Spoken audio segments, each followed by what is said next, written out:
Hi, it's Connie, and I'm here in my own home studio to talk to you about loose parts.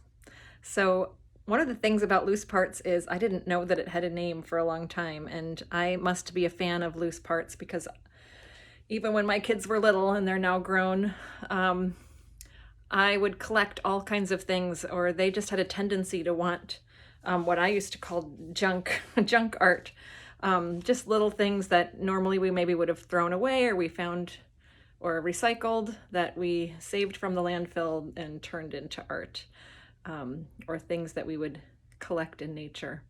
I seem to like collections, and so when I started working at St. Mark's, and after being there for a while, I was noticing this term being used called loose parts. And it was something that I didn't know, like I said, that there was a name for. And loose parts, it turns out, are an actual thing that have been, I think in the 70s, someone wrote a theory or some kind of thoughts about loose parts being things that encourage tinkering and exploration and creativity, things that people interact with and design with, and kind of this idea that they have to use their imagination and creativity. So they're things that they don't have a prescribed way of playing with them or doing things with them. You have to use your creativity and imagination to find a way to use them. Keisha Reed, who is an early childhood educator and speaker who came to St. Mark's one time, and she uses a term to talk to us, and she uses a term called thinking toys, which I really like. Toys that don't have, like I said, an end, one way to use them, but you have to think about how you're going to use them in play. So at St. Mark's, when you walk into a classroom, you may see objects that aren't necessarily toys that you would buy in the store. I find a lot of I'll show you some things that I collect a lot of loose parts, and I find a lot of mine at the recycling center, or out in nature. I think a lot of the stuff here, or I create them, are from the recycling center actually, or just like packaging comes with all kinds of things like this that could be then turned into a building or an axe or some kind of tool. I've gotten things, real treasures at the recycling center, such as natural sponges and a collection of corks where, could be used as all kinds of things, and also in experiments with floating and sinking. My grandpa somehow had a collection of locks and keys that I somehow inherited, which are really exciting. And I tell you, you bring a box of keys into a preschool classroom, and it's pretty exciting what kind of dramatic play can come from that.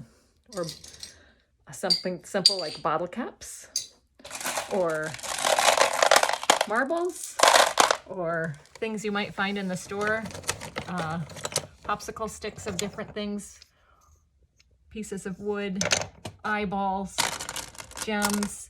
And one of the things I really like are letter pieces that come from games, a variety of games. I'm not sure what game this is, but these are cubes.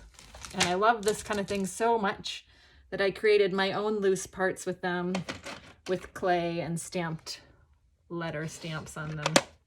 And these have been used in the classroom. Sometimes we'll put them in our sensory table, or sometimes they'll be in the dramatic play area. And you can find kids, doing what you might imagine with letters, finding the letter of their name or spelling something, but also making vegetable soup or using them as currency, some kind of money or exchange, or baby food, or building blocks. Sometimes that maybe scooping them in trucks or serving them on a plate as your vegetables. So there are so many ways to use loose parts, and the ones that I've shown you here in my messy studio are little pieces. And I don't have a lot of nature pieces, so you can imagine acorn pieces, or sticks of various sizes, pine cones, gourds that are dried up, flowers, So when you see these things, you might imagine some of the dramatic play, some of the art that may come from that. Some people talk about loose parts like it doesn't even need to be glued down unless a child wants the glue to be part of the project. It can be simply just placing them in a different pattern or just in any way that they find that they're inspired to do. But also when you walk out into our play yard, you may also see that it might look a little sometimes like a junkyard, which is not what it is. And it a little bit is what it is. And also what you might be seeing are a lot of loose parts that are bigger loose parts. So on our playground at St. Mark's, we've worked really hard to make it more loose parts available, including, usually when I think of loose parts, I think of more than one, but there is one loose part that I think of as its own thing, but still a loose part, and that is the slide. The big yellow slide that we have is not attached to anything permanently. So that yellow slide can be moved to different parts of the playground to change up how steep it is or where it's coming from or what they have to climb on to get down. And it's been used for all kinds of things, transporting kids to transporting balls or cars or other things.